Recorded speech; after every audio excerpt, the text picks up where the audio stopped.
Oke, hai. Hari ini kita akan sambung bincang soalan matematik tingkatan 4, bab 3 yaitu penaklukan logik. Oke, kita akan bincang mulai daripada soalan daripada SMKE, SABK yang set kedua. Oke, soalan pertama. Tentukan nilai kebenaran implikasi di bawah. Jika 3x sama dengan 6, maka x sama dengan 2. Oke, macam mana kita mau tahu nilai kebenaran? Benda pertama kita tengok dulu. Kalau x sama dengan 2, 3x adakah sama dengan 6? Kalau 3x sama dengan 6, maknanya implikasi ini adalah benar. Kita masukkan. Di sini kan dia bilang x sama dengan 2, maknanya 3 kita masukkan 2. 3 darab 2 berapa? 6. Samakah? Benarkah? Maknanya ini adalah nilai kebenaran dia adalah benar. Bolehkah tengok kebenaran dia? Okey, seterusnya tulis akas sonsangan dan kontrapositif. Okey, mari kita ulang kaji balik macam mana mau tulis akas, sonsangan dan kontrapositif. Okey, untuk implikasi ini adalah jika P maka Q. 3x sama dengan 6 adalah P, x sama dengan 2 adalah Q.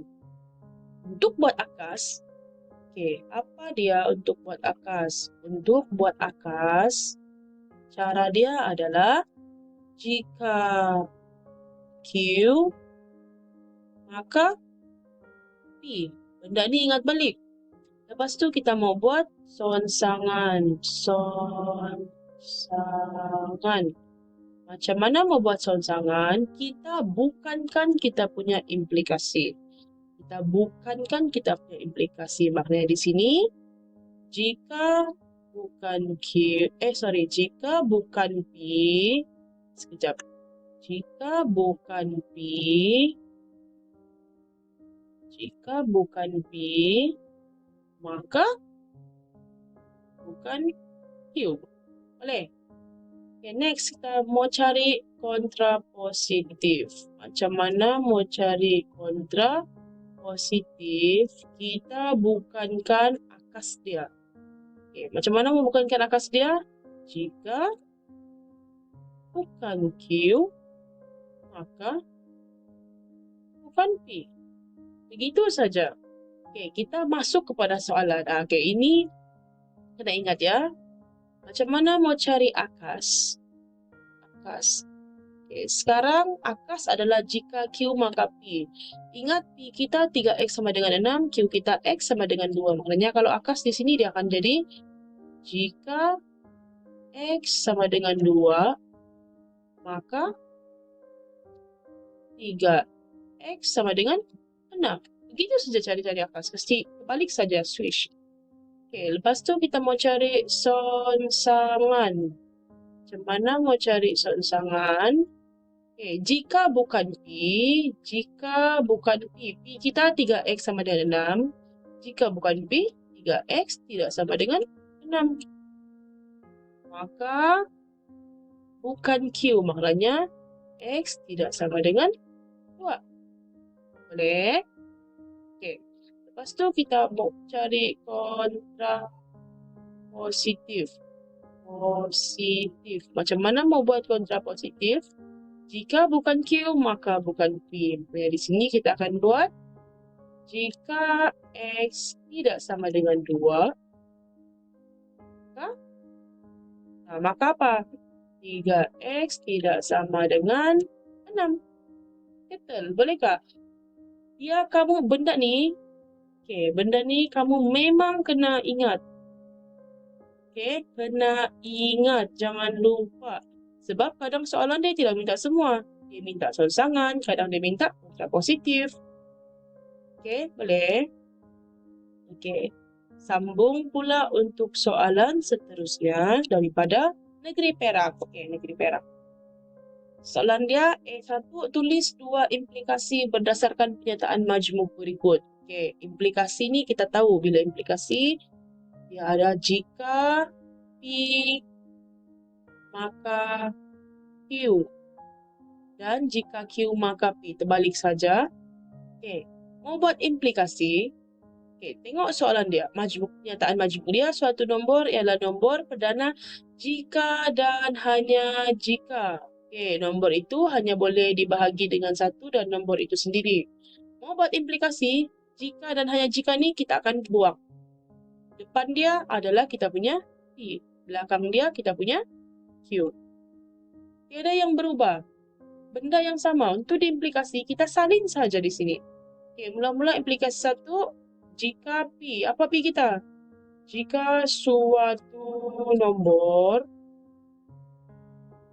jika suatu nombor ialah nombor perdana,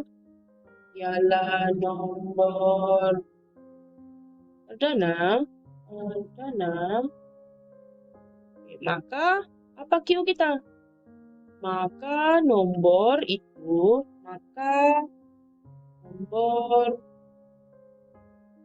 itu hanya boleh dibahagi dengan 1 dan nombor itu sendiri. Settle. Itu adalah implikasi yang pertama. Implikasi kedua adalah kita ambil jika Q maka P. Yang di sini kita akan terbalikan dia saja.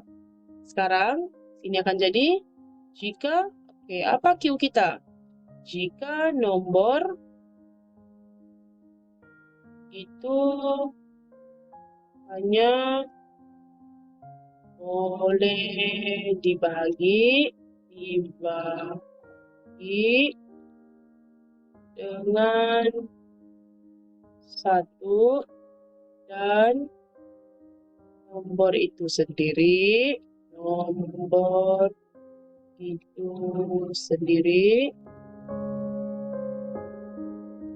Maka, maka P. Apa P kita?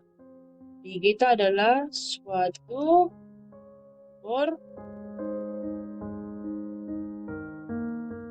nombor ialah nombor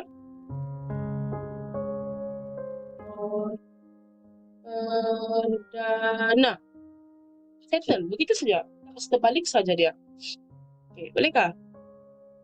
Sambung pula soalan nombor 2. Tulis kontrapositif bagi pernyataan berikut dan seterusnya tentukan nilai kebenarannya. Apa itu kontrapositif? Kita tahu yang depan ni macam tadi kita bincang, ini P, yang ini Q, betul? Kalau kontrapositif, macam mana mau buat? Jika bukan Q, maka bukan P. Yang di sini kontrapositif kita adalah kontrapositif kita adalah jika bukan Q. Apa Q kita? Q kita Y sama dengan 5. Kalau bukan Q, Y tidak sama dengan 5. Maka apa P kita? P kita Y kuasa 3 sama dengan 125. Tapi di sini bukan P. Maknanya Y kuasa 3 tidak sama dengan 125. Kalau kita tengok sini, benar kan? Kalau sini Y sama dengan 5, maknanya Y kuasa 3 sama dengan 125. Tapi kalau Y tidak sama dengan 5, maknanya Y kuasa 3 pun tidak sama dengan 125. Kita boleh tahu nilai kebenaran dia adalah benar. Macam mana mau tahu ni? Macam tadi kita kira dulu. Masukkan nilai. Boleh. Kita sambung pergi soalan B2. Premis pertama, 3 ialah faktor bagi 12. Premis kedua, 6 ialah faktor bagi 12. Premis ketiga, 12 ialah faktor bagi 12. Soalan keempat, semua faktor bagi 12 boleh dibahagi tepat dengan 3. Benda pertama, memang nampak macam semua kan boleh dibahagi dengan 3. Tengok 3, 6, 12 masih 3 kan. Tapi benda pertama kita kena cari dulu semua faktor bagi 12. Apa faktor-faktor bagi 12? Benda pertama 1 darab 12. Yang kedua 2 darab apa dapat 12? 2 darab 6. Yang ketiga, sifir 3. 3 darab apa dapat 12? 3 darab 4 dapat 12. Okey, sudah kan? Maknanya faktor bagi 12 adalah 1, 2, 3, 4, 6, dan 12. Boleh? Lepas tu dia bilang di sini, semua faktor bagi 12 boleh dibahagi tepat dengan 3. Maknanya tepat dengan 3 ni bila kita bagi dengan 3 tiada titik puluhan. Macam tu. Tapi di sini kita nampak kan, 1 bahagi 3 tepatkah dapat bagi? Tidak kan? 4 bahagi 3 tepat? Tidak. Maknanya kesimpulan kita apa ni? Betul lemah ke kuat? Okey. Suruh di sini tentukan hujah di atas ialah kuat atau lemah serta meyakinkan atau tidak meyakinkan. Okey, sekarang ni kamu rasa betulkah kuatkah dia punya hujah ni? Tidak kan? Hujah dia, jadi kita boleh buat di sini hujah dia adalah lemah. Kenapa lemah? Yes, daripada premis nampak macam betul, tapi kesimpulan kita tidak tepat. Sebab dia bilang di sini dia guna pengkuantiti semua. Kalau dia guna pengkuantiti sebilangan, ya betul. Kuat dan sangat meyakinkan. Okey, boleh.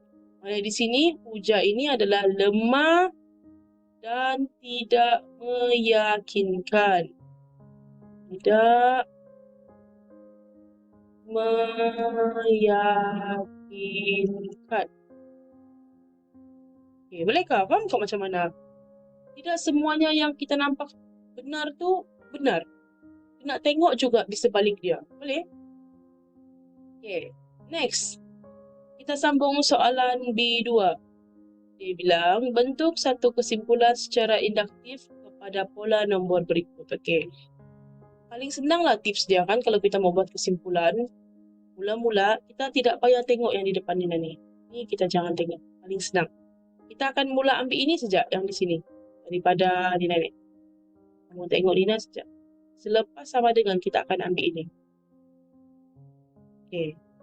Mula-mula, ingat tips pertama, nombor yang sama salin balik, nombor yang berubah kita andaikan dia sebagai n. Bolehkah? Ya, tapi di sini dia main tricky sikit. Nampak sini 1, 4, 9, 16. Okay. Bila 1, 4, 9, 16 kita kena tengok dia tu macam mana kita boleh bentuk dia sebagai satu kesimpulan yang mudah. Okay, mula-mula kamu tengok 1 terhasil daripada apa? 1 Dina ni. 1 kuasa 2, betul. Lepas tu 4 terhasil daripada mana? Sifir berapa? Lepas 1 nilai dia apa? 2. 2 kuasa 2 dapat 4. 9 pula adalah 3 kuasa 2. 16 pula ialah 4 kuasa 2. Maknanya kuasa 2 ni tidak berubah. Okey, sinilah cikgu kasih tengok kembali kah. Kalau kita tulis semula dia punya bentuk dia akan sama dengan ini. Okey, 2 darab 1 kuasa 2 tolak 1. Lepas tu dia ada di sini 2 darab 2 kuasa 2 tolak 1. Lepas tu 2 darab 3 kuasa 2 tolak 1. Lepas tu kita ada 2 darab 4 kuasa 2 tolak sorry, bukan 1 pula, silap pula 1. Ngantuk sudah cikgu ni. Sini 2, 3, ni 4. Okey, boleh. Benda yang sama ni, cuma cikgu ubah saja 1, 4, 9, 16 ni jadi 1 kuasa 2, 2 kuasa 2, 3 kuasa 2, 4 kuasa 2. Maknanya di sini, bila kesimpulannya yang sama, kita salin balik. 2 darab. Okey, nampak kan ni? 1, 2, 3, 4. Kita andaikan dia N kuasa 2 tolak N. Sebab ini pun 1, 2, 3, 4. Lepas tu di sini kita tulis N sama dengan mula berapa nombor dia? 1, 2, 3, 4 dan lain-lain. Okey, bolehkah? Kadang N ni dia hanya mula daripada 1 dan 0 saja, tidak ada nombor lain. Okey? Itu saja hari ini. Thank you.